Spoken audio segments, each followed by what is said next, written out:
All right, welcome back. This is lesson 2 with Ms. Myers on proving triangles are congruent.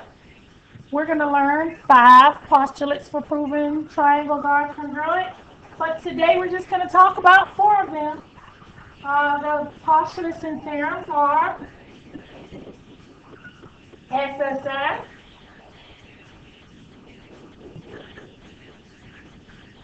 SAS, ASA, and AAS. And all of these letters deal with angles and sides. So every time you see an A, it represents a congruent angle. And every time you see an S, it represents a congruent side. Okay? All right, we're going to get started by reviewing our problem solving skills. Then we're going to review some things about congruent triangles, and we'll move into our second lesson. Problem solving skills, we got our acronym called GAS. If we can think of GAS with every problem, we could actually analyze the problems a little better. So the G is what is given. When we think about what is given, we can definitely draw some conclusions. And so we want to remember that what's given, we may be given a side or an angle, might be congruent, we might have to mark it. A, always remember what is the question asking for? What is it asking us to do? S, if we could start off with some type of sketch, it will lead to a setup, mathematical setup. We want to figure out if our problem is reasonable. Folks, we could plug it in, plug it in. Once we plug it in, we'd be able to look at it and say, you know what? That doesn't make sense. Distance can't be negative, so forth and so on. So, we guess we're problem solvers. Now we are going to have a little review from last lesson. This question, let's think about gas. What's given? Well, they are giving us a congruency statement. They're telling us the triangle ARB is congruent to triangle TGW.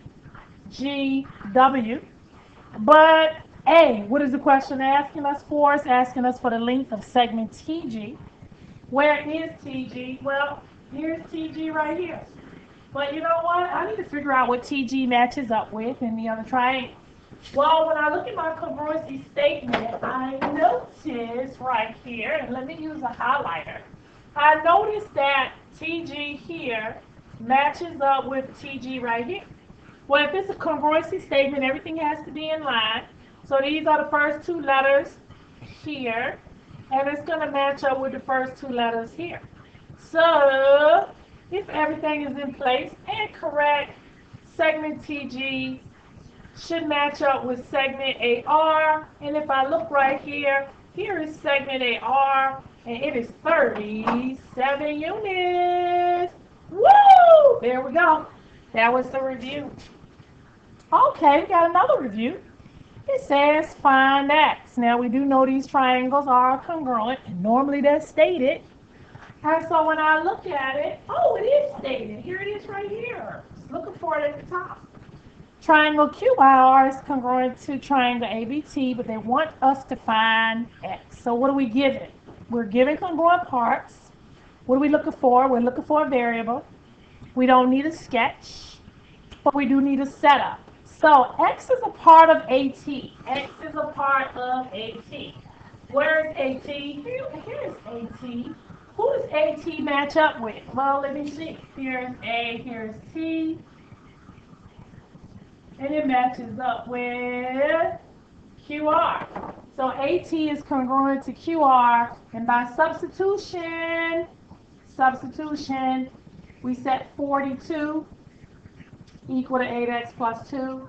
Subtract 2 on both sides. We get 8x is equal to 40 and divide by 8, and x is equal to 5. Hey, let's plug this thing back in and see if it actually works. Let's see if it works. So I'm going to plug in 5. Here we go. 5 is going to go right here. 8 times 5 plus 2 is 42. Okay, guess what? My problem makes sense. We're great problem solvers because we guessed. It's over. All right. Second example. What are we given? Oh, look at this. We're given a congruent statement. These are congruent. So, folks, what are we asked to do? Oh, they want us to find x. Well, I'm missing some information. Well, I know that L matches up with S. So L is 5x. So S is 5x. I know that K is 24 degrees, and K matches up with R, K and R. And so R is 24 degrees. Put it right down there. Oh, look at that. Look at that. We got all the angles in the triangle. And what do we know about all the angles in the triangle? You guessed it. They all add up to 180. 180. So let's move the box. There we go. All three angles add up to 180. We set it up. 46 plus 5x plus 24 equals 180. Combine like terms, 46 and 24. 5x plus 70 equals 180. 5x equals 110. And divide. And look what we have. I like it. I like it, I like it, I like it. So that's the review. If you need to ever push pause, push pause. All right. Here we go. This says find BC. Well, I need to figure out what's given. We have a congruency statement. So we should be able to find out what BC is. BC, last two letters on the right match up with the last two letters on the left, TR. TR is 13. So that means BC is 13. Therefore, the length of that segment is 13. Let's check it out. We got it. All right. We're going to, folks, move into our postulates for proven triangles are congruent. Like I said, we're going to talk about four. The first one is called SSS. Stands for side, side, side. Okay? So if three sides of one triangle are congruent to three sides of another triangle, we're going to conclude and determine that the two triangles are twins. That the two triangles are congruent, meaning that they are identical. So what I need you to pay close attention to is that we're going to have to be little mini detectives, writing down our clues, going backtracking, okay? So what I want to show you is this right here. It says when trying to determine if triangles are congruent, always mark congruent parts. Now, what I want to do with you first, before we go into the lesson in detail, is to show you what I mean about congruent parts. We're going to do a mini lesson on angles and sides. Here we go. All right, here we go. We're going to talk about angles versus sides. So, angles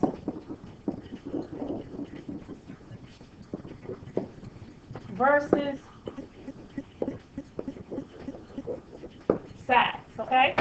Well, what is an angle? An angle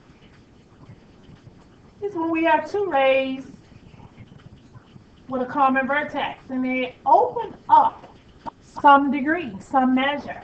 So, folks, anytime you see this, which is going to represent an arc, we're going to call that an angle. So, all arcs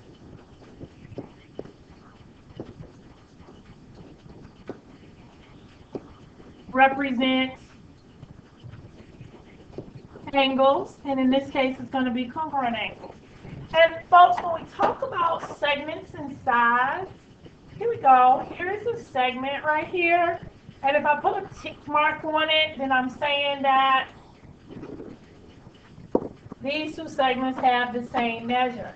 So, arcs are going to represent angles, and hash marks, well, I like to call them tick marks. Tick marks represent congruent sides.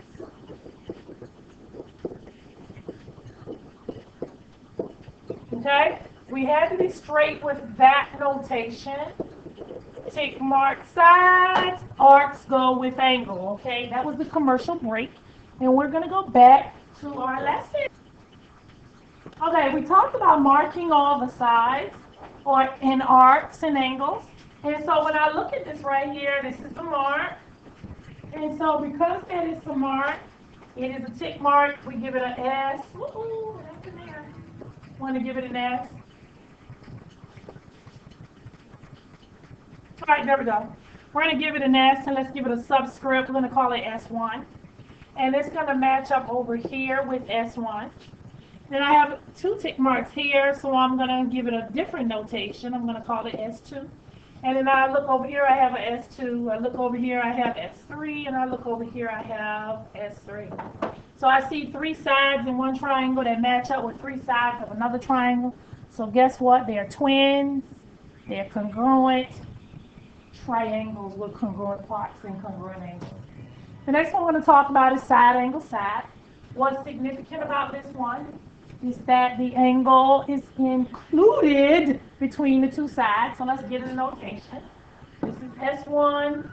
This is S1. We got an angle.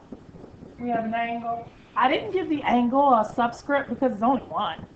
And then I have another side, S2 and S2. Okay? So, folks, these triangles are congruent by the beautiful postulated theorem, side, angle, side. That's the second one. The third one is angle, side, angle. What do you notice? Oh, the side must be included between the 2 angles. But what we need to get used to is we need to mark our G, our given. What can we conclude? This is an arc, so we're going to call this A1. Do we have an A1 that matches on the bottom? Oh, yes, we do. It's right here. Right here, folks, this is the side. Only one, so no subscript. A2, S, A2. Let me see if these triangles are congruent. Yes, they are, because they follow the postulate angle, side, angle. Angle, side, and angle on one triangle are congruent to an angle, side, and angle on the other triangle. Therefore, the triangles are congruent. All right. We have number 4, angle, angle, side, angle, angle, side, angle, angle, side. Well, we always mark. So I have A1, 1 arc, which matches with A1 down here, which is 1 arc. And then I have A2 right here, which is 2 arcs. It matches with A2 right here, which is 2 arcs. And then I have a side. And when I read it, it is angle, angle, side. So what are the 4 postulates for proving triangles are congruent?